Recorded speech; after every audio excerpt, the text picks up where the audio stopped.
Close your eyes for a moment, not to escape the world, but to return to it with power. You are not becoming a millionaire, you already are. The version of you who is abundant, free, and deeply fulfilled exists now. Not in the future, not after effort, not after struggle, but now in consciousness. You must act not as one who wishes, but as one who knows. Let me tell you a truth that the world may find foolish, but the awakened heart knows as divine law. You are what you assume yourself to be. Your wealth, your freedom, your success. They are not coming to you. They are waiting for you to claim them by identity. So how do you act as the millionaire version of you now? You begin in imagination. You close the senses to what appears to be and open the inner eye to what is. You see yourself not hoping, but having. Not trying, but being. You feel the weight of the watch, the scent of the leather seats, the peace of knowing your bills are paid before they arrive. You walk, breathe, and speak from that state, as if it were done, because it is done. Imagination creates reality. Your current conditions are not facts. They are the reflections of your past assumptions. They are the smoke, not the fire. The millionaire version of you does not beg reality to change. They command it by assuming their place at the table of abundance. Speak as the rich speak. Walk as the rich walk. Think not about money, but from wealth. Don't perform wealth, embody it. You don't ask, will I become it? You affirm, I am it. This is not arrogance. This is obedience to spiritual law.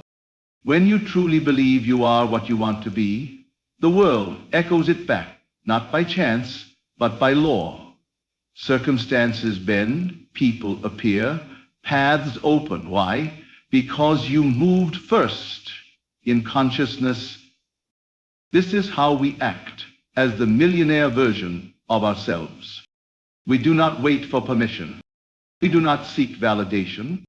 We assume it boldly, gratefully, and silently with it. And we persist, not just when it's easy, not just when the world agrees, but especially when it doesn't. Because the unseen is more real than the seen, and persistence is the test of faith. So today, right now, ask yourself, what would I wear, say, do, believe, and feel if I already were that version of me? Then act from that, live from that, resist of that, and the world will mirror the image you hold. Because the only limit was never the money, it was your identity. Now rise. The millionaire version of you is not a future event, it's a present decision. Make it now. This is not a poetic statement or an optimistic affirmation. It is truth. Not the truth the world has taught you, but the deeper truth that rises from within. The truth that what you long for is not separate from you, not something to chase or achieve, but something to remember, to awaken to. Desire is not born from lack, it is born from recognition. You feel the pull toward wealth, success, love, or freedom, not because you are without it, but because some part of you knows it is yours. Your desire is a divine echo, a whisper from the self you already are in a higher realm of consciousness. You're not trying to become, you're simply shedding the illusion that you are not. You already are, the version of yourself that lives in the dream, the one who walks in confidence, speaks with power, and dwells in abundance. That version of you is not waiting on conditions to change. It is waiting on you to accept it as real, not in the outer world, but in the inner one, where all change begins. To know this is to stop striving, to stop begging life to give you what you already possess in seed form. Instead, you shift inward. You claim it. You act, not from need, but from knowing. You stop identifying as the seeker and instead become the one who already has. who already is. Everything in your current world bends to reflect your concept of self. If you see yourself as becoming, you stay in the process. If you see yourself as having, the process accelerates. Reality doesn't care about appearances. It obeys identity. This is the law. You are not waiting to be chosen, blessed, or approved. You are already it. The moment you accept this, without needing proof, without waiting for signs, you begin to move in alignment with the truth that has always been yours. And what was once invisible begins to take form. It is not merely a tool for fantasy or daydreaming. It is the workshop of creation, the silent architect of your world. Everything you now call real once lived in the unseen world of thought and feeling. The house you live in, the clothes you wear, the technology you use, all of it was imagined before it ever became tangible. The same is true of your life. The version of you that you aspire to be, the life you long to live, already exists in the realm of imagining. And it is through imagination that you enter it. You do not move into your future by effort alone.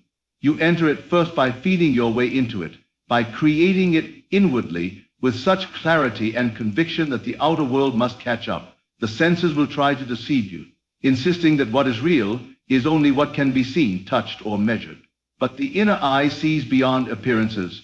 The imagination holds the blueprint of what is to come. And when you inhabit that image persistently, you give it the breath of life. You do not need to figure out how it will come to pass. That is not the role of imagination. Its role is to assume the end, to dwell in the fulfilled desire, to feel the reality of the unseen as though it were already here. That feeling, that acceptance, without question, is the key that unlocks the door. Imagination does not operate through force. It works through surrender. Surrendering to the image, the feeling, the knowing that what you imagine is already yours. You are always imagining something, whether you're aware of it or not. The question is not whether you imagine, but what you are imagining. Are you imagining from fear, from lack, from limitation? Or are you imagining from abundance, from success, from already having?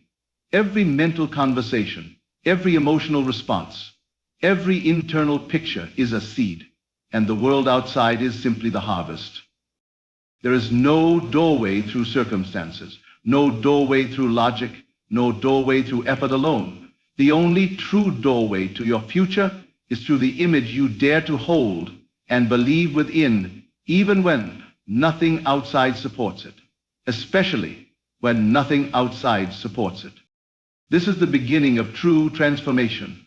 It is not about waiting for the money to appear, the opportunity to arrive, or the world to change. It is about shifting internally first, into the state of already being wealthy, already being supported, already being free. You are not commanded to wait until your bank account reflects it. You are invited to feel it before the evidence appears, because the feeling is the cause, not the result. The world will tell you to earn the right to feel wealthy. It says you must prove your worth, accumulate, hustle, and grind until something out there gives you permission to feel abundant. But that is the backwards way of living. The truth is that the outer world rearranges itself to match your inner state, and wealth, like all things, begins within. To assume the feeling of wealth is not to pretend or fake. It is to embody the inner atmosphere of security, ease, and expansion. It is to move through your day knowing you are supported by an invisible reservoir of abundance. It is to trust that the source of wealth is not outside of you, but flows through your consciousness, and consciousness is always now. Ask yourself, how would I walk, speak, breathe, and act if I already had everything I desired? Would I feel rushed, anxious, or unworthy? Or would I feel calm, deliberate, and at peace? To assume the feeling of wealth is to move into that posture of sufficiency now. It's not about spending recklessly or acting out ego fantasies. It's about anchoring yourself in the feeling of already being provided for. This feeling carries a frequency. It is creative. When you dwell in it consistently, it calls forth experiences, opportunities, and people that mirror your internal state. The world reflects back to you not what you want, but what you are conscious of being. If you are conscious of being wealthy, genuinely, quietly, and faithfully, wealth in its many forms will begin to reveal itself. Waiting to feel wealthy after wealth arrives is like waiting to feel warmth only after the fire is built. But it is the warmth. Every moment of every day you are engaged in a silent dialogue with yourself. These internal conversations are not idle thoughts or background noise. They are powerful seeds being sown into the field of your subconscious, which produces the harvest you call your life. What you whisper to yourself in quiet moments, what you repeat in the privacy of your mind, shapes the circumstances, people, and events that appear around you. It is not the words you speak aloud that carry the most creative power, but the tone and direction of your inner speech. You may say with your lips, "I am successful," but if within you say, "I'm not ready, I don't have enough, I'm afraid I'll fail," then it is the inner voice that will be obeyed. That inner voice is your true assumption, your true belief, and it is what reality reflects. Your inner conversations reveal your state of being. If they are filled with worry, doubt, and self-criticism, you are living from a state of lack, and that state must produce lack. If your inner dialogue is calm, confident, and filled with gratitude, then you are living from a state of abundance, and that state must draw abundance. Reality, being a mirror, cannot help but reflect the dominant tone of your self-talk. You do not need to control every thought, but you must become aware of the habitual ones. What do you say to yourself when you're alone, when you look in the mirror, when a bill comes due or an opportunity arises?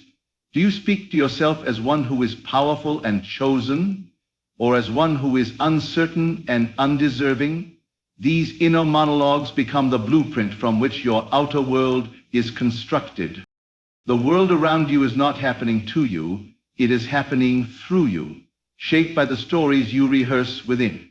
If you change those stories, if you consciously choose new inner conversations, the world must conform, not by force, but by law, because nothing enters your experience uninvited by your persistent inner speech. To revise your world, you must first revise your inner word. Speak to yourself as the version of you wish to become. Answer the questions life asks you, not from fear, but from the voice of the one who already knows they are enough. Let that inner voice become your guide, your companion, your silent creator. And watch as the outer world begins to echo the truth you have decided to embody. Abundance is not something you work for, strive toward, or deserve through effort. It is not a prize at the end of sacrifice, nor a reward for struggle. It is a state of being, a truth that already exists within you, waiting to be recognized. The belief that you must earn it is part of the illusion, a deeply ingrained conditioning that says worth is measured by pain, and that provision comes only through exhaustion. But abundance is not created, it is revealed. It is already here, surrounding you, pressing itself upon your awareness. The only thing that keeps it from manifesting in your experience is the veil of unworthiness, the belief in separation, the idea that you must become more before you can receive. In truth, you are already one with the source of all abundance. The same life that causes the trees to bloom, the tides to flow, and the stars to shine also flows through you, asking only that you recognize its presence. To awaken to abundance is to shift your perception. It is to stop looking outside for evidence and start feeling within for alignment. It is to drop the story that says, "not enough," and begin telling the truth that you are already connected, already chosen, already held by an infinite source that lacks nothing. Abundance is not something you chase. It is something you allow. It comes not to the one who earns, but to the one who accepts. You are not here to prove your worth. You are here to remember it. When you stop striving and start seeing that life is already full, already generous, already responding to your assumptions, You become a vessel through which abundance flows. It doesn't matter where you came from or what your past has looked like. The moment you awaken to the truth that abundance is your birthright, your experience begins to reflect it. The question is never whether life is abundant. It always is. The question is whether you are awake enough to receive it, not through force, but through faith. Faith not in something outside of you, but in the quiet knowing that all you seek is already yours in consciousness. What you experience with your senses is not the cause of your life, but the effect. It is not the source, but the reflection. Circumstances, no matter how solid or overwhelming they may appear, are nothing more than shadows cast by the light of your consciousness. They are projections, echoes of your dominant assumptions, beliefs, and inner states. To try to change the outer world without first shifting your inner state is like trying to rearrange your shadow without moving your body. It is futile. Everything begins in consciousness. Every relationship, every dollar, every opportunity, every challenge, all arise from the substance of your awareness. The world cannot show you what you are unwilling to accept within. It is molded by the shapes of your thoughts and the tones of your emotions. When you believe you are limited, the world faithfully confirms it. When you know you are free, life organizes itself to match that freedom. It is tempting to see circumstances as fixed and powerful, to believe they are happening to you, to wait for them to change before you feel different. But this is the illusion. The truth is that they are only mirrors. They do not think, they do not choose, they simply reflect. And what they reflect is your state of being, your concept of self, your assumption of what is possible and true. When you understand that consciousness is the only reality, you stop reacting to life and begin creating it. You no longer ask, what can I do to fix this? But instead ask, who must I be within to experience something new? You become inwardly still, deeply present, and aware that the power is not in the world, but in your awareness of the world. You realize that your identity is the projector and life is the screen. And so, when something unwanted appears, you no longer resist it. You simply return to the inner truth. You remind yourself that this, too, is a shadow, a temporary effect of a past state. You withdraw your attention from appearances and reinvest it in your inner conviction, because you know now that lasting change does not come from battling shadows. It comes from transforming the light that casts them. There is a vast difference between longing for a desire and dwelling in its fulfillment. Most people live their lives moving toward their desires, constantly reaching, hoping, striving, always imagining the goal just out of reach. But that approach places the desire in the future, and by doing so, reinforces the state of not having. To live toward the wish fulfilled is to keep it distant. To live from it is to claim it as your reality now. When you live from the wish fulfilled, you no longer see yourself as someone becoming wealthy, loved, healthy, or successful. You see yourself as someone who is those things. You think, speak, feel, and act from the place of already being. This shift is subtle, but it is everything. Because the outer world does not respond to your longing, it responds to your assumption. An assumption lives in the present, not the future. To live from the wish fulfilled is to occupy the state of the answered prayer. It means to carry the emotional tone, the self-fuming, and the mental posture of one who has already received. You do not wait for confirmation. You become the confirmation. You are not trying to attract it. You are it. This is not delusion. It is creative consciousness. It is how all things come into form, by first existing as felt realities in the invisible world within. When you embody the end, when you see the world through the eyes of the person who already has, you begin to move differently. Your energy shifts. Your choices align. You become magnetic to experiences, people, and circumstances that reflect your inner state. The world begins to take shape around your assumption, not because you forced it, but because you faithfully occupy the state of fulfillment. It is not enough to visualize the wish as something that will happen. You must feel it. as something that has happened. You must mentally and emotionally relocate yourself into that reality. Speak as that person would speak. Walk as that person would walk. Think not about what you want. Think from it. Let your reactions come from the version of you who already possesses the desire, not the one who is waiting for it. The world around you, as it currently appears, is not permanent. It is not the ultimate truth of your life. It is the result of previous thoughts, beliefs, and assumptions that have crystallized into form. To remain attached to these conditions, to judge your potential based on what currently is to live in a loop, a cycle where nothing truly changes because you never rise above appearances. Transformation begins the moment you stop reacting to the outer and start obeying the inner. Detachment does not mean denial. It means recognizing that what is seen is not the source of power. It is the shadow of past states. You are not meant to serve what has already been created. You are meant to lead creation through your awareness. To obey your inner world is to choose your state of being not based on facts, but based on faith. Faith in the unseen, faith in the power of assumption, faith in the truth that what you feel and believe inwardly will shape what you see outwardly. When you detach, you stop giving authority to the conditions that once held you. You stop needing validation from results. You no longer say, I will feel successful when I see success, but rather, I feel successful now, and so success must come. This is obedience to your inner world, to the image, the tone, the truth that lives within you. The more faithful you serve your inner vision, the more quickly the outer must bend and rearrange to match it. Obeying your inner world means listening to the feeling of the wish fulfilled, even when your senses tell a different story. It means trusting the unseen over the visible, the imagined over the remembered. It means living in alignment with the reality you have chosen inwardly and treating it as more real than anything your current world shows you. You are not a victim of circumstance. You are the cause of it.